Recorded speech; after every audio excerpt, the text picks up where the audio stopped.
आत्ताच आम्ही सर्वजण मिळून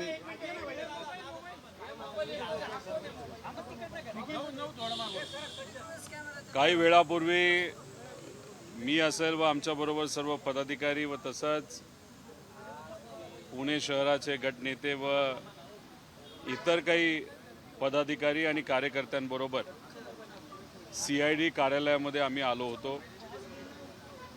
आल्या आल्या आमच्या गाडीला आणि ठराविक पदाधिकारी सोडले तर बाकी सर्वांना गेटच्या आत यायला तशी परवानगी दिली नाही। विनंती केल्यानंतर काही लोकांना आत सोडलं। आत गेल्यानंतर ADG साहेब त्या ठिकाणी होते। गेल्या 10-15 दिवसामध्ये जी काय माझ्याकडे माहिती आलेली आहे त्याच्याचबरोबर AIBचा जो रिपोर्ट आला आणि त्या रिपोर्टमध्ये काही त्रुटी आहेत ज्याचा अभ्यास आम्ही सर्वांनी मिळून त्या ठिकाणी केला होता। हे सगळे रिपोर्ट घेऊन आणि ते स्टेटमेंटच्या 180 कलमच्या अंतर्गत एक स्टेटमेंट म्हणून ते सर्व माहिती ADG साहेबांना त्या ठिकाणी दिली। गेल्या वेळेस जेव्हा आम्ही आलो होतो तेव्हा आम्हाला सांगण्यात आलं होतं की AIBचा रिपोर्ट एकदा येऊ द्या, रिपोर्ट आल्यानंतर आम्ही तुमचा FIR घेऊ। म्हणून आमची अपेक्षा होती एकदा DGCA 24 तारखेला DGCAचा एक प्रायमरी रिपोर्ट नाही पण एक स्टेटमेंट आल्यानंतर आमची अपेक्षा होती FIR होईल। ठीक आहे, FIR त्यावेळेस तुम्ही घेतला नाही। मग आमची अपेक्षा होती की आता CIDला सांगितलं AIBचा जो प्रिलिमिनरी रिपोर्ट येईल त्यानंतर आम्ही FIR घेऊ। पण आज आल्यानंतर त्यांनी आम्हाला सांगितलं प्रिलिमिनरी रिपोर्ट नाही तर फायनल रिपोर्ट जेव्हा येईल तेव्हा आम्ही FIR करू। 2023ला याच VSR कंपनीचा जेव्हा अपघात झाला होता त्याचा अजूनपर्यंत गेल्या 3 वर्षामध्ये फायनल रिपोर्ट आलेला नाही। दादांचा ॲक्सिडेंट झाल्यानंतर तुमच्या मदतीने लोकांचं प्रेशर वाढल्यानंतर DGC आता कुठंतरी म्हणतंय की 2023चा अपघात जो झाला होता त्याचा आम्ही आता फायनल रिपोर्ट थोड्या दिवसात काहीतरी देऊ। म्हणजे कुठं ना कुठंतरी FIR करण्याच्या बाबतीत टाळाटाळ तिथं होते। मग आम्ही घाटकोपरला 2019ला मुंबई या ठिकाणी एक विमान पडून 5 लोकांचा मृत्यू त्या विमानामध्ये झाला होता। इथे जे कोणी पायलट होते नाही तर त्याच्यामध्ये प्रवास करणारे लोक होते त्यांच्या परिवाराला पाठपुरावा केला आणि भाजपचे त्यावेळेचे नेते आणि आत्तासुद्धा ते नेतेच आहेत किरीट सोमय्या यांनी पोलीस स्टेशनला जाऊन BJPचं सरकार त्यावेळेस होतं हा FIR 2019ला विमानाच्या अपघाताबद्दलच हा त्या मुंबईच्या एका पोलीस स्टेशनमध्ये घाटकोपरमध्ये रजिस्टर केलेला आहे। म्हणजे हा FIR होऊ शकतो। तिथं सुद्धा ॲक्सिडेंटल डेथ रिपोर्ट तर होताच, त्यानंतर हा FIR झाला। हाच आमच्या सगळ्यांचा जो अधिकार आहे हा अधिकार आम्ही कोणासाठी वापरण्याचा प्रयत्न करत होतो तर या राज्याचे एक लोकनेते मोठे नेते अजितदादा पवार यांच्यासाठी आम्ही FIR करण्यासाठी प्रयत्न करत होतो। आणि हा FIR झाला 19ला त्यांचं सरकार आणि त्यांचा एक नेता पोलीस स्टेशनला जातो म्हणून आणि आम्ही विरोधात आहोत आणि दादांसाठी आम्ही लढतोय, अजितदादांसाठी लढतोय। एवढं करून सुद्धा बोलून सुद्धा पाठपुरावा करून सुद्धा दादांचा FIR घेतला गेला नाही। म्हणजे कुठं ना कुठंतरी काही प्रमाणात काळबेर आहे हे कुठंतरी आता सिद्ध होत चाललेलं आहे। काल जेव्हा VK सिंग आला 11-11:30 वाजता VK सिंग या कार्यालयामध्ये आला होता। पत्रकार इथं आले होते। पोलिसांकडनं पत्रकारांच्या प्रति फार चुकीच्या पद्धतीची वागणूक त्या ठिकाणी दिली असं आम्हाला कळालं। पत्रकारांना आत घेतलं नाही। VK सिंगची गाडी आणि त्याची सिक्युरिटीची गाडी ही आत घेण्यात आली होती। तुम्ही जर बघितलं असेल त्याची जी सिक्युरिटी आहे VK सिंगची त्यांच्याकडे AK-47 अशी बंदूक तिथं होती। आता VK सिंग आलाय कशाला तर इंट्रोगेशनसाठी आलाय। कुठं आलाय? महाराष्ट्राच्या CIDच्या प्रमुख कार्यालयामध्ये आलाय।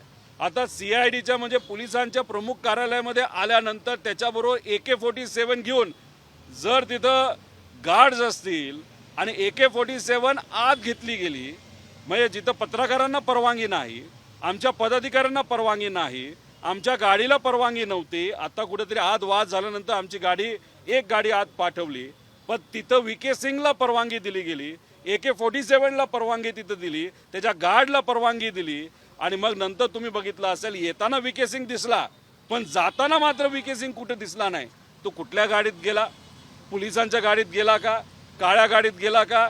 मग तो तिथं असणाऱ्या जे सतर्क आपले सगळे पत्रकार आहेत त्यांना का नाही दिसला? त्याला का वाचवलं गेलं? तो पत्रकारांसमोर का नाही आला? का त्याला त्याचा चेहरा लपवायचा होता? का त्याला कुठली तरी भूमिका लपवायची होती? असे अनेक प्रश्न त्या ठिकाणी निर्माण होतात. पण आज CIDकडे आल्यानंतर अधिकारी कितीही चांगले असले तरी कुठं ना कुठंतरी यांच्यावर दबाव आहे आणि हा दबाव असल्यामुळेच FIR दादांचा त्या ठिकाणी घेतला जात नाही आणि जे काही इन्व्हेस्टिगेशन आहे, जो तपास आहे, तो हवेत गोळ्या झाडण्यासारखा हा तपास आहे असं आपल्याला म्हणावं लागेल. यांना खऱ्या अर्थाने तपास करायचाच नाही. याला त्या VSRला वाचवायचे, DGCAच्या वाचवायचे आणि ह्याच्या मागे जो कर्णधार कुणी असेल, नाहीतर जी काही संस्था असेल, त्या लोकांना वाचवण्याचा पूर्णपणे प्रयत्न तिथं सुरू आहे. मला दुर्दैव याच गोष्टीचं वाटतं, जे लोक सत्तेत आहेत आणि दादांबरोबर अनेक वर्षांपासून त्यांनी काम केले, नाही तर दादांमुळे काही लोक निवडून आलेले आहेत, ते मात्र या बाबतीत भूमिका घेताना दिसत नाही. FIR करण्यासाठी प्रयत्न तिथं केला जात नाही. ही मात्र त्या ठिकाणी दुर्दैवी गोष्ट आहे. उद्या मी स्वतः दिल्लीला जाणार आहे. केजरीवाल साहेबांची उद्या आमची भेट होणार आहे. त्यानंतर इंडिया आघाडीचे जे प्रमुख पक्ष आहेत, त्याचे जे प्रमुख नेते आहेत, त्यांना सुद्धा पुढच्या 3 दिवसामध्ये आम्ही भेटून पार्लमेंटमध्ये हा विषय घेण्यात यावा. त्याच्याचबरोबर आम्ही जो मुद्दा मांडतोय त्याच्यात 11च्या अंतर्गत एन्क्वायरी सुरू आहे. कलम 12च्या अंतर्गत ती एन्क्वायरी व्हावी, ज्याच्यामध्ये एक वेगळी कमिटी फॉर्म केली जाते. बाहेरच्या काही संस्थासुद्धा आपल्याला त्या इन्व्हेस्टिगेशनसाठी घेता येतात. कलम 11मध्ये घरच्या घरी तिथं आपल्याला इन्व्हेस्टिगेशन केल्यासारखा तो विषय. त्यामुळे जो एअर इंडियाचं विमान हे अहमदाबादमध्ये पडलं, तिथं असणाऱ्या लोकांची सुद्धा मागणी आहे की 12 कलमच्या अंतर्गत त्यांचं इन्व्हेस्टिगेशन व्हावं. आमची सुद्धा ती मागणी आहे.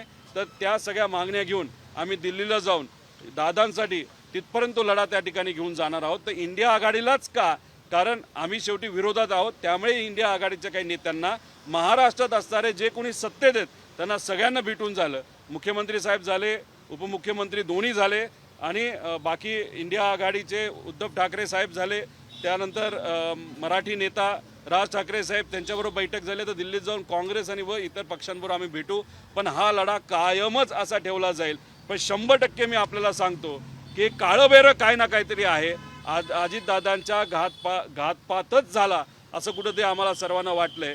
आणि योगायोग आणि दुर्दैवी योगायोग बघा, 2023ला जे विमान त्यावेळेचे मुख्यमंत्री एकनाथजी शिंदे साहेबांना डावोसला घेऊन जाणारं होतं, ते सुद्धा VSRचंच होतं.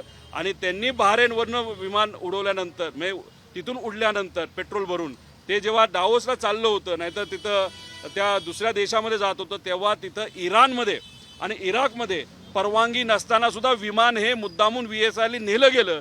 त्यात जर अजून 5 मिनिटं उशीर झाला असतं तर त्यांचं विमान हे इराणकडनं पाडण्यात आलं असतं 2023ला.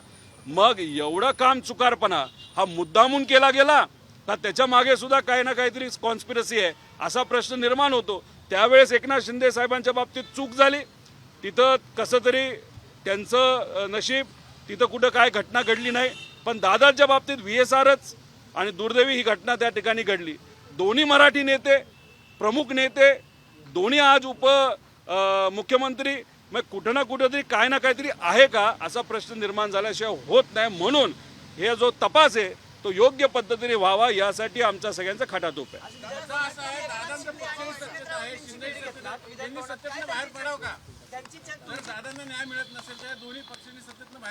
तो त्यांचा विषय. लढण्यासाठी आपल्याला कुठं ना कुठंतरी एक जिद्द लागते.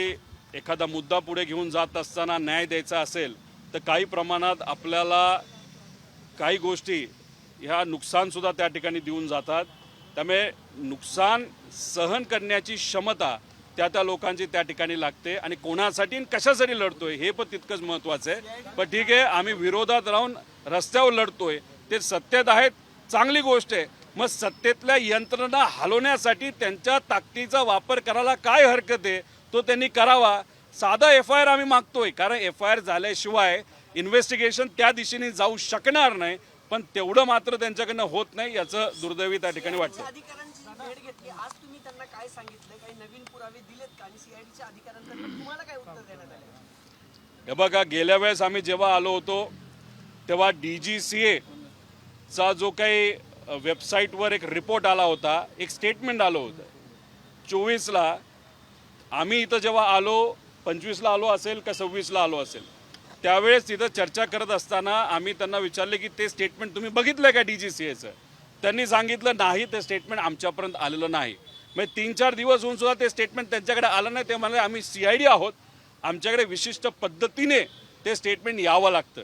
मग आता हा रिपोर्ट सुद्धा वेबसाईटवर टाकलाय, हा रिपोर्ट तुमच्यापर्यंत आमच्यापर्यंत पोहोचलेला आहे. मग आम्ही त्यांना विचारलं तर गेल्या वेळेसचं स्टेटमेंट हे ज्या पद्धतीने त्या DGCAला दिलं, AIBला दिलं, तसंच हे सुद्धा स्टेटमेंट त्याच पद्धतीने दिलं. तुम्हाला वेगळी काय ईमेल आलंय का की बघा CID हा प्रस्ताव तुम्हाला पाठवलाय, हा प्रिलिमिनरी रिपोर्ट आहे. त्यांनी सांगितलं तसं काय नाही आम्हाला मिळालं, पण आम्ही मागून घेतोय.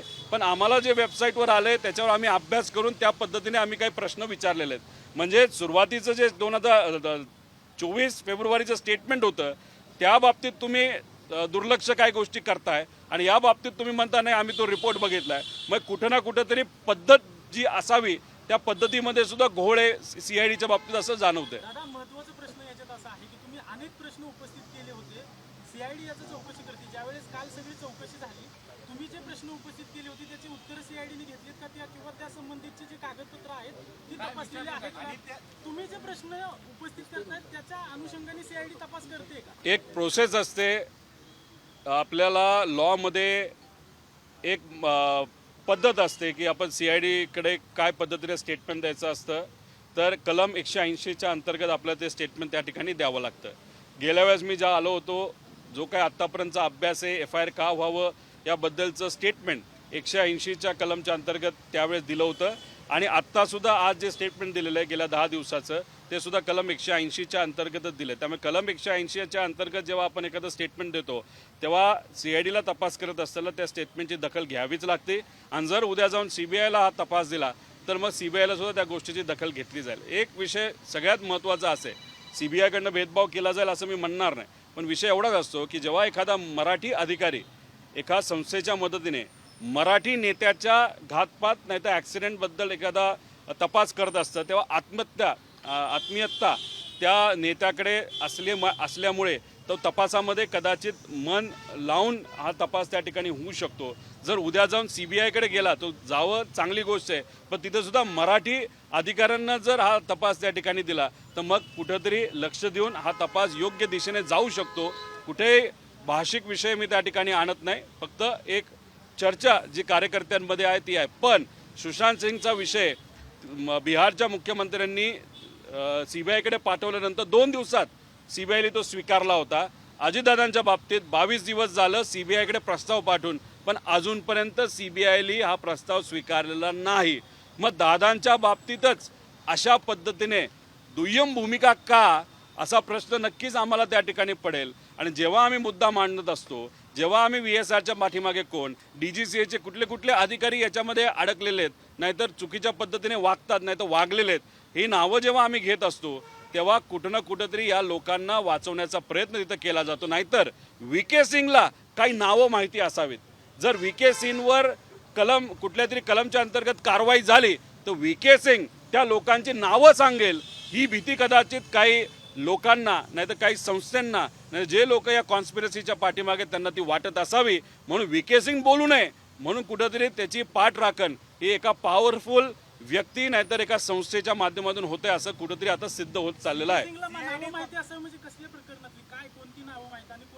आता VK सिंगचं विमान वापरूनच जर हा घातपात त्या ठिकाणी झाला असेल तर मग VK सिंगला नक्कीच माहिती असेल की जर हा घातपात आहे तर मग त्याला कुणी सांगितलं, त्याच्या मागे कोणाचं प्लॅनिंग होतं, हा VK सिंग सांगू शकतो. आणि मग VK सिंगला जर अडचणीत आलं आणि त्यांनी उद्या सांगितलं सगळंच पर्दाफाश होईल म्हणून VK सिंगला वाचवलं जातंय, म्हणून VK सिंगवर कारवाई होत नाही, FIR होत नाही, जेलमध्ये घेतला जात नाही, असं आमचं ठाम मत आहे.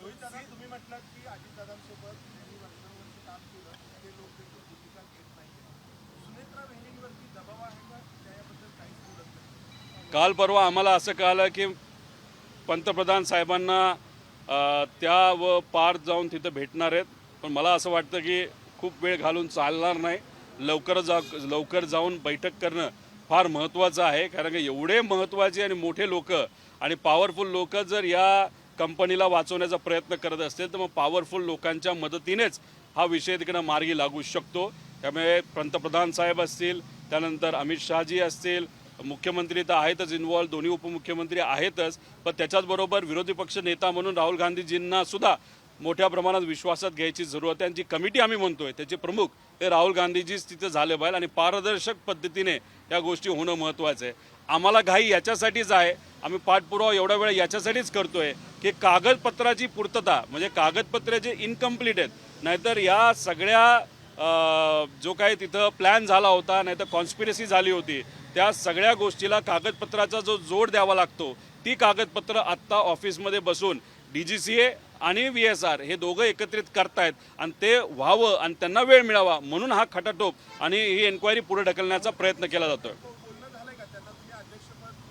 राहुल गांधीजींच्या जवळच्या गेल्या वेळेस जेव्हा गेलो होतो तेव्हा आमची भेट झाली होती. त्यांचं मत आलं होतं की 9 तारखेला जेव्हा अधिवेशन पार्लमेंट सुरू होईल त्याच्या आसपास आपण तिथं भेटूया.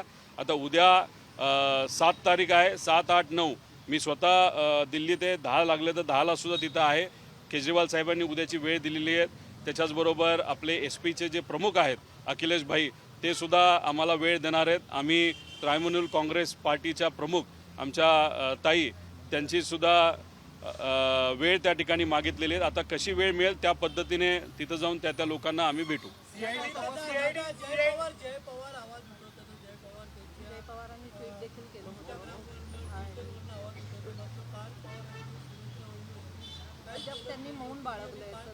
ते सगळ्यांची वेगळी स्टाईल असू शकते. समजा काकी पदावर असल्यामुळे त्यांना काय गोष्टी बोलता येत नसाव्यात. आता पार तसं बघितलं तर कालच खासदार झालेला आहे, त्यामुळे त्याला काय गोष्टी बोलता येत नसतील, पार्टीची जबाबदारी असेल. जय तसा राजकारणात नसल्यामुळे जसं महाराष्ट्राची सामान्य जनता राजकारणाची काही घेणं देणं नाही, ते प्रेमाने आदराने अजितदादांसाठी त्या ठिकाणी लढत आहेत. त्यामुळे जय राजकारणात नसल्यामुळे त्याचं मन हे फार तसं साफ असल्यामुळे तो त्या ठिकाणी व्यक्त होत आहे. त्यामुळे सगळेच लोक आपापल्या लेवलला तिथं भूमिका मांडत असतील. काही लोक ओपनली बोलतात, काही लोक बोलू शकत नाही. आम्ही विरोधात असल्यामुळे आम्ही त्या ठिकाणी लढतो आणि आज चुकून आम्ही सत्तेत असलो तरी सत्तेला आम्ही लात मारली असती, पण दादाला न्याय देण्यासाठी प्रामाणिकपणे त्या ठिकाणी प्रयत्न केला असता. सीआयडी फक्त तपासात वेळ काढूपाना करते का? प्रगती काही तपासात होताना दिसत नाहीये, याबाबत 100% वेळखाऊपणा तिथं चालू आहे. पूर्वी महिनाभर ते का थांबले? AIBचा रिपोर्ट यावा म्हणून थांबले. आता AIचा रिपोर्ट जो आला आहे तो असे फालतू आलेला आहे, चिरकुट आलेला आहे, त्यात काही त्याच्यामध्ये मिळणार नाही. आता त्यांनी एन्क्वायरी सुरू केलेली आहे. आपण एन्क्वायरी करत असताना तो जो रिपोर्ट दिला आहे तो रिपोर्टच चुकला आहे असं आमचं मत आहे आणि ते आम्ही स्पष्टपणे मांडलेलं आहे. त्याच्यावर तुम्ही एन्क्वायरी करत असाल आणि परत आम्हाला सांगताय की FIR कधी केला जाईल? जेव्हा फायनल रिपोर्ट येईल. 2023चाच रिपोर्ट आत्तापर्यंत आला नाही तर फायनल रिपोर्ट दादांचा काय 2-3 वर्षांनी तुम्ही आणणार आहात? म्हणजे त्यांची कदाचित भूमिका नाही तर जे लोक या VSRला नाही तर त्या DGCAच्या अधिकाऱ्यांना नाही तर ॲरोला वाचवत आहेत, कदाचित त्यांचं असं मत असेल की लोक विसरून जातील अजितदादांना, हे प्रकरण विसरून जातील आणि सगळं थंड झाल्यानंतर मग त्या विषयाचं काय करायचं हे नंतर आपण करू. हे असं होत नसतं.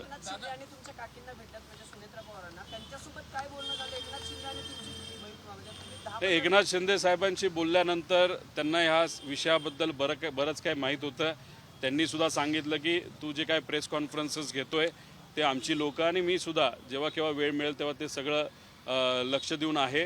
दादांना न्याय मिळाला पाहिजे अशी त्यांची तिथं भूमिका आहे. काकींना भेटल्यानंतर काकींना फक्त आम्ही अपडेट दिलं की काय करणार आहोत, कसं करणार आहोत, कारण बाकी गोष्टी त्यांना तशा माहितीच असतील. आणि मग दिल्लीला उद्यापासून जाणार आहे, दिल्लीला जाऊन नेत्यांना भेटणार आहे असं काकींना तिथं सांगितलं. अशा प्रकारची चर्चा या 2 नेत्यांबरोबर आज झाली. काही दिवसांपूर्वी मुख्यमंत्र्यांबरोबर सुद्धा अशाच पद्धतीने चर्चा झाली.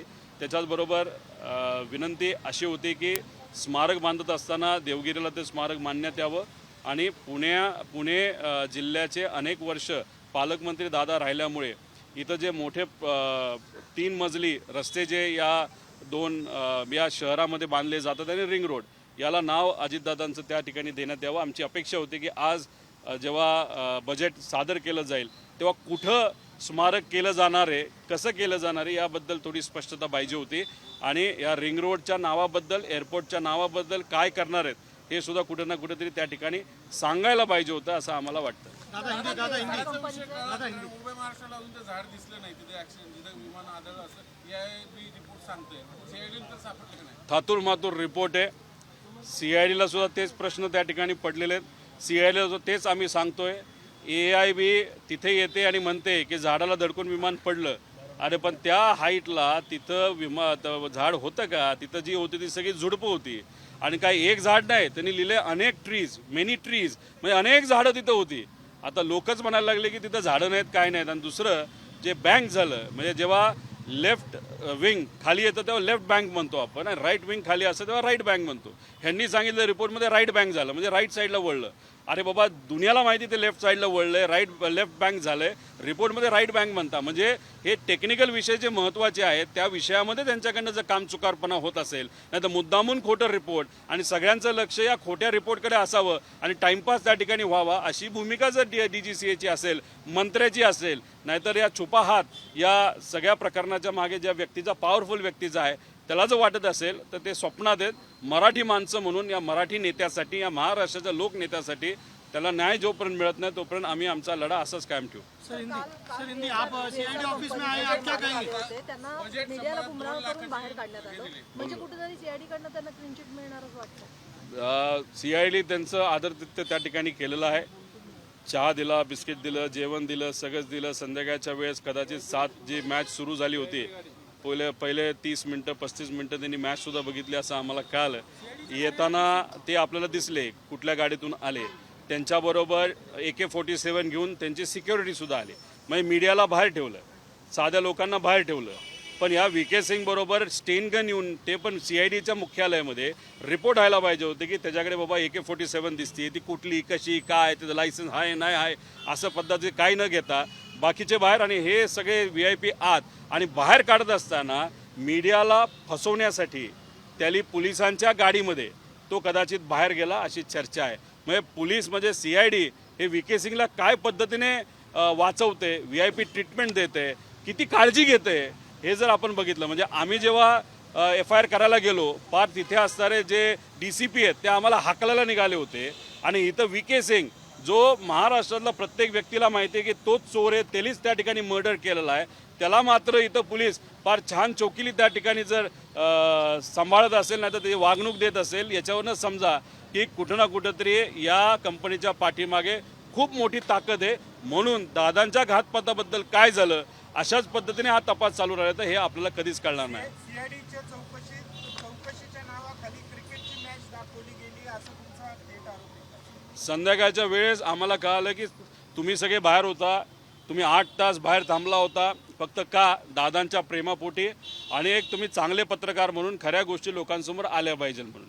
आता तुम्हाला उन्हात ठेवलं, हे मासे आत बसले, ACत बसले, आणि आम्हाला असं कळतंय, जे काय कळलंय की मॅच जेव्हा सुरू झाली तेव्हा थोडी मॅच ही VK सिंगली TV वर सुद्धा बघितली. म्हणजे आता बघा, बाहेर येताना माणूस दिसत नाही, म्हणजे पोलिसांनी किती चतुरीने त्याला बाहेर काढलं. आता पोलिसांची ती काही जबाबदारी होती का? आम्हाला तुम्ही गेटवर थांबवताय, मात्र VK सिंगला तुम्ही चुपचाप लपून काढताय. म्हणजे किती VIP ट्रीटमेंट, किती काळजी VK सिंगची घेतली.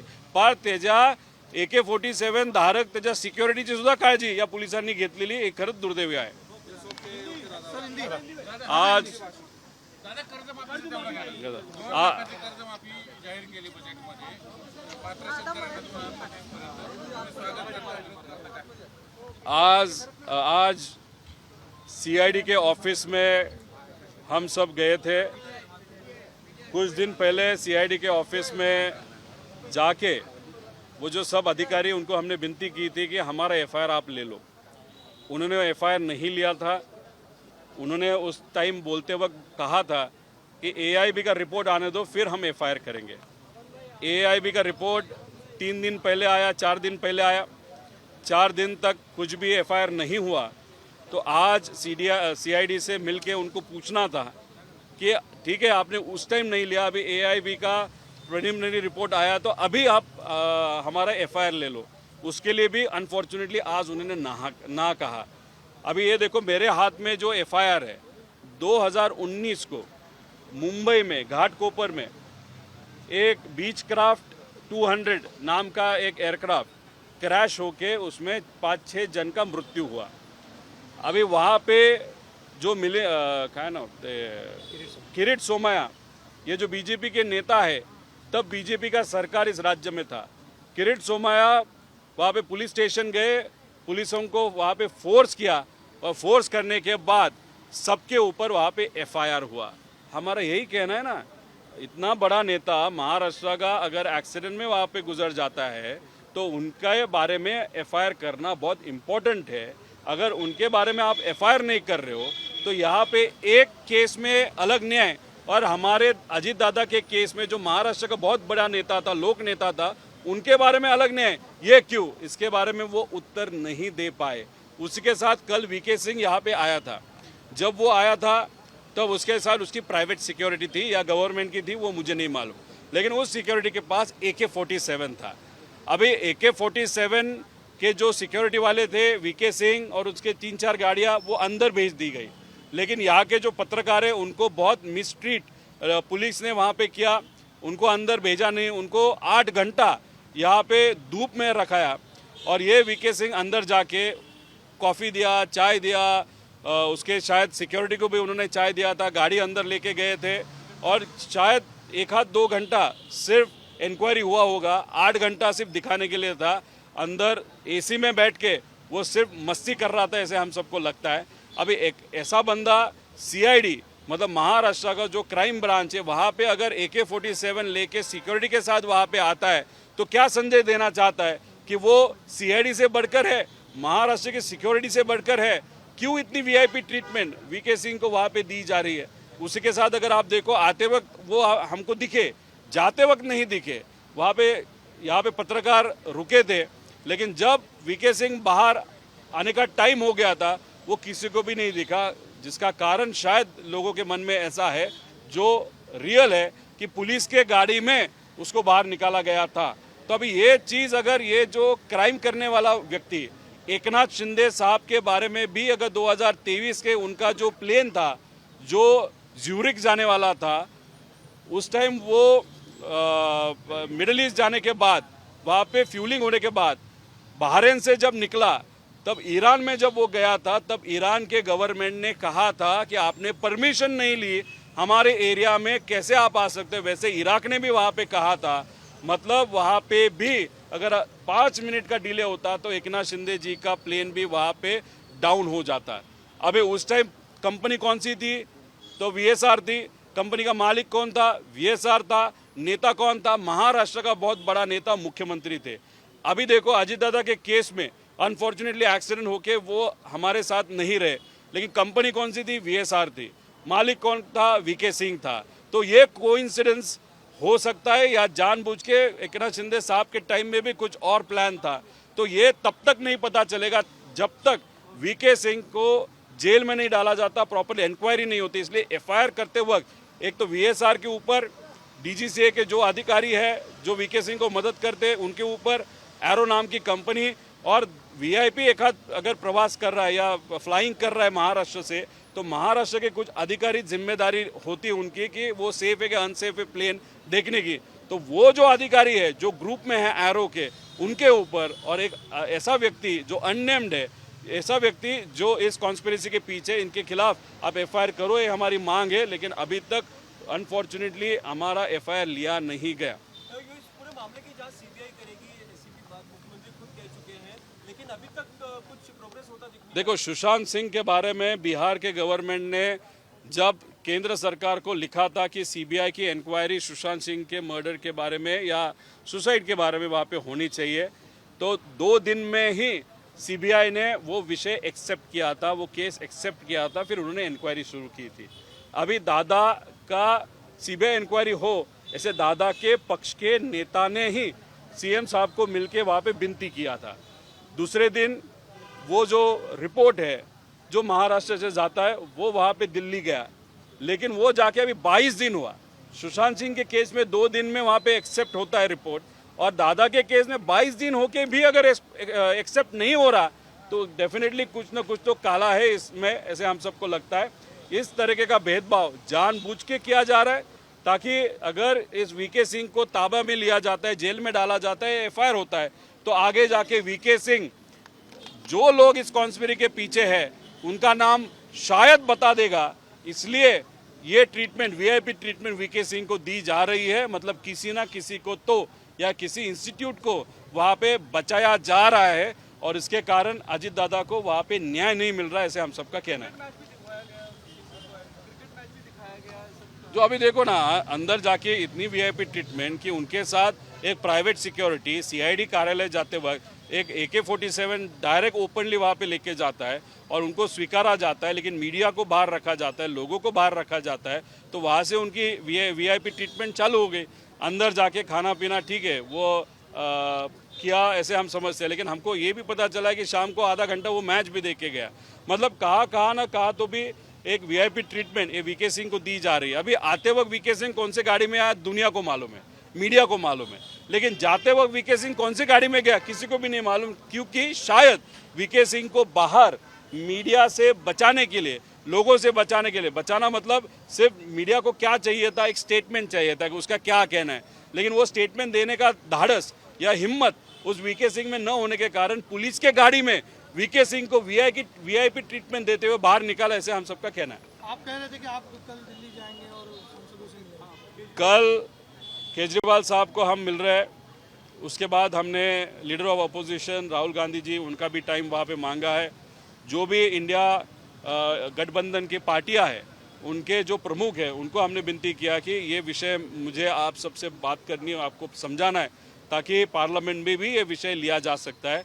ये विषय इसलिए इम्पोर्टेंट है क्योंकि एक बड़ा नेता इस एक्सीडेंट में हमारे साथ नहीं रहा। अभी ये एक्सीडेंट है या कॉन्स्पिरेसी है, वो लोगों को जानना है, इसलिए ये इन्वेस्टिगेशन प्लेनली, सिंपली और क्लियरली और ट्रांसपेरेंटली होने की वहाँ पे ज़रूरत है। उसी के साथ कलम 12 जो है, मतलब रूल 12, उसके अंडर ये इन्वेस्टिगेशन होना चाहिए। हमारी मांगनी है तो हाँ, ये हमारी मांगनी है, क्योंकि वहाँ पे एक अलग कमेटी फॉर्म किया जाता है, उनको बहुत ज़्यादा अधिकार होते हैं। ये कलम 11 मतलब रूल 11 के अंदर सब अधिकार ये DGCA को वहाँ पे होते हैं, तो वहाँ पे इन्फ्लुएंस हो सकता है। और ये मांगनी हमारे साथ एयर इंडिया का जो फ्लाइट अहमदाबाद में वहाँ पे क्रैश हुआ था, वो जो पायलट एसोसिएशन है, 5000 लोगों की पायलट एसोसिएशन, उनकी भी ये मांगनी है कि अहमदाबाद का एक्सीडेंट का अंडर रूल 12 हो। हमारी भी मांगनी है। ये सब विषय लेके हम ये बड़े पार्टियों के नेताओं को वहाँ जाके मिलेंगे। दादा, राज्याचा अर्थसंकल्प सादर झालेला आहे. पात्र शेतकऱ्यांना 2 लाखापर्यंतचं सोमवारी बोलतो बजेट। देश विदेशातील प्रत्येक घडामोडींचे लाईव्ह अपडेट मिळवण्यासाठी आता साम टीव्हीच्या सर्व सोशल मीडिया प्लॅटफॉर्मला लाईक, फॉलो आणि सबस्क्राईब करा. तसंच सर्व नोटिफिकेशनसाठी बेल आयकॉन प्रेस करायला विसरू नका.